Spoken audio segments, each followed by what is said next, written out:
Hey everyone, welcome to my channel Learn. Today we will going to discuss the anatomical structure and the characteristic of the C2 vertebrae. The C2 cervical vertebrae is also called as the axis.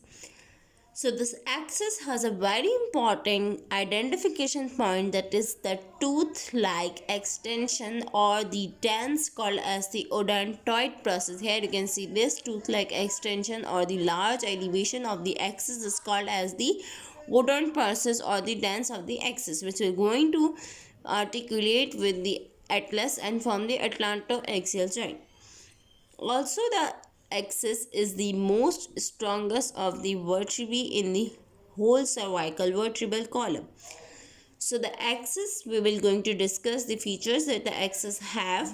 First, we have discussed that is the large odontoid process or the tense of the axis, which will going to provide articulation like this. So here you can see this is the atlas, and on the posterior side, on the anterior surface of the axis, there will be a facet for the articulation with the dance of the C2. This dance of the C2 vertebrae will going to articulate with this facet, and there will be articulation like this. And the atlas will going to move anteriorly, and it will going to rotate like this in a manner on the joint called as the atlantoaxial joint. And this rotation of the atlas on the axis will be prevented from the posterior displacement by our ligament that we have discussed in the atlas. That is a ligament, posterior ligament, prevent the rotation or prevent the displacement of this joint. So this was the dance process of the axis. Now these large superior articulating facet of the axis have a rounded shape, and they are providing attachment again with the atlas to articulate and provide the movement at the joint. And the superior articulating facets are somewhat rounded and larger than the other cervical vertebrae. But inferiorly, you can see these are the transverse processes. The transverse processes of the axis are placed somewhat inferiorly than the other cervical vertebrae. Now the laminae and then the large spinous process. Here again the spinous process is bifid.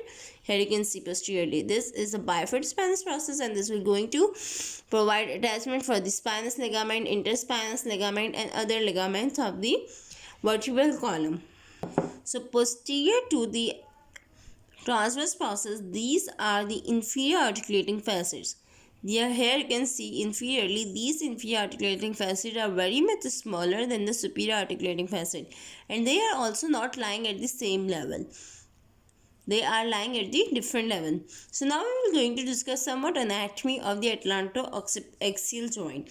As the atlantoaxial joint is formed between the atlas and the axis, and here will be the rotation of the atlantoaxial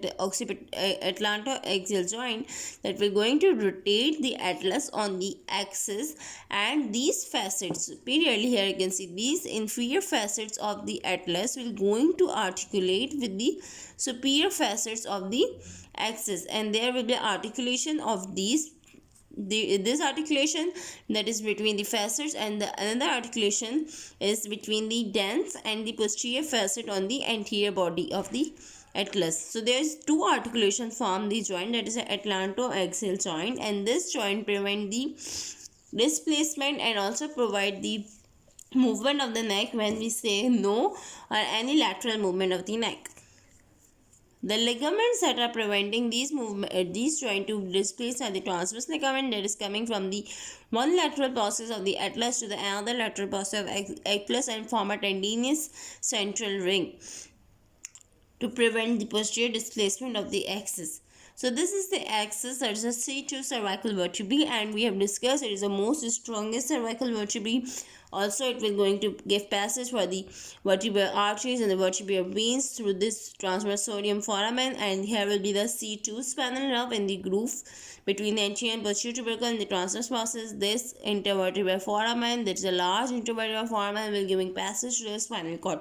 Here also one more point, that is the body of the C2 vertebrae. As that has the dance, and it has also a body of C2 vertebrae. It is called that the body of the atlas. Here you can see we have discussed that atlas has no body. So in the neck it is said that the body of the atlas is shifted toward the axis, and because this axis are double body, you can see here this is a dance, and this is the body of the axis is coming from the body of the atlas that is regenerated during the development, and this body has the inferior facet that we're going to articulate again with the corresponding vertebrae, and there will be the presence of the intervertebral disc between them.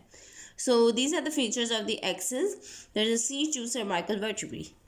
Thank you.